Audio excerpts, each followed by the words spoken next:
Sud Radio. Parlons Immo. Tout de suite, une nouvelle chronique Parlons Viager avec notre partenaire Office Viager. Bien conseillé, bien protégé. Bérénice de Villefloriot, c'est à vous. Et pour ce faire, j'accueille Marine Livotti. Bonjour, vous êtes directrice de l'Office du Viager. Bienvenue. Bonjour, merci. Alors Marine, pour commencer, est-ce que vous pouvez peut-être présenter rapidement l'Office du Viager? Quel est votre rôle? Alors tout à fait. Donc notre métier, c'est d'accompagner les seniors qui souhaitent vendre leur logement en viager, mais également les acquéreurs qui souhaitent investir sur ce mode particulier de vente. Nous sommes présents partout en France avec des conseillers qui viennent se déplacer directement chez nos clients pour les conseiller. À domicile.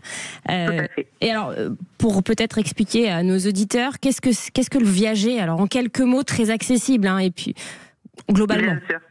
Alors le viager, c'est une vente immobilière qui est un petit peu particulière, dans laquelle un senior va vendre son bien immobilier à un acquéreur, tout en continuant lui à occuper son logement et à vivre à l'intérieur dans la plupart des cas. L'acheteur, lui, va bénéficier en échange de cet usage du bien d'une décote d'occupation et il va pouvoir payer son bien en 2 temps. Il va verser un bouquet le jour de la signature chez le notaire, puis ensuite des rentes mensuelles jusqu'au décès du vendeur. Donc un bouquet, c'est une somme d'argent, c'est pas un bouquet de fleurs. Exactement, c'est tout à fait une somme d'argent, oui. Ouais. Alors c'est vrai que quand on dit viager, moi j'ai souvent entendu des connotations un petit peu négatives. C'est vrai que ça traîne encore une image négative. Quelles sont les idées reçues que vous voulez corriger ? Alors oui, le viager malheureusement a eu mauvaise presse pendant un temps. On entend souvent parler de paris sur la mort ou de spéculation sur la vie d'autrui. Le viager pour moi c'est complètement l'inverse. C'est un mécanisme de vente qui est très moderne, qui au contraire va permettre à un senior qui souvent a un pouvoir d'achat qui au moment de la retraite va fortement diminuer, de retrouver un regain d'énergie, puisque souvent leur seul patrimoine qui leur reste c'est leur résidence principale. Ça va leur permettre de monétiser cet argent pour pouvoir retrouver un équilibre et profiter de leur retraite aisément. Et pour l'acquéreur, c'est pas du tout un investissement risqué comme malheureusement on l'entend souvent. Au contraire, c'est un investissement qui est très calculé, très encadré. On paye un prix juste et c'est une solution pour moi gagnant-gagnant le viager. Oui, et puis vu la dette de la France, pas sûr que nos retraites soient encore maintenues d'ici quelques années. Donc c'est vrai que ça fait un revenu supplémentaire. Exactement, ça permet d'avoir un revenu sûr.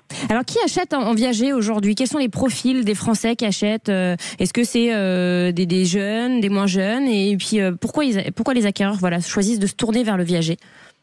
Alors les profils ont beaucoup évolué, moi je trouve, ces dernières années. Il y a 2 ans, je vous aurais dit qu'un profil type, c'était une personne d'une 50aine d'années qui investissait.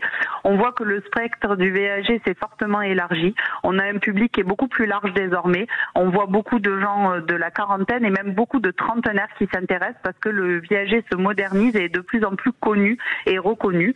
On a beaucoup en fait qui cherchent à investir tout simplement différemment. Ils veulent préparer leur retraite. Vous le disiez, malheureusement, la retraite, on n'est pas sûr de l'avoir tous, chacun. Et donc, se constituer un patrimoine pour le futur sur du long terme, c'est un très beau projet.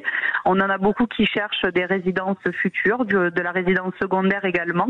Et on voit une grosse nouvelle tendance qui se dégage avec des seniors qui investissent eux-mêmes dans le viager.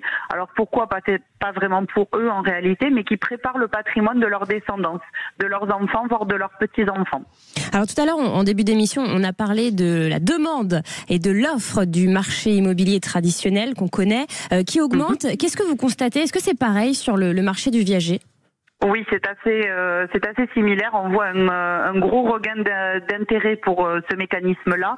On a une solution, par la conjoncture économique, qui se prête très fortement à aider les seniors à se maintenir dans leur domicile.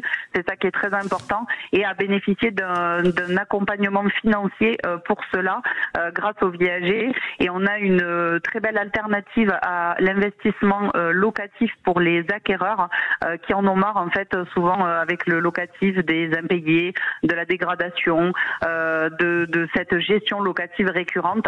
Et le viager répond parfaitement à cela. On a un investissement qui est socialement responsable. C'est également une grosse demande des acquéreurs d'investir dans quelque chose qui a un intérêt, où il y a de l'accompagnement et de l'humain avant tout. Bah oui, parce que la personne âgée a toujours vécu dans cet appartement, donc forcément elle va en prendre soin, on imagine.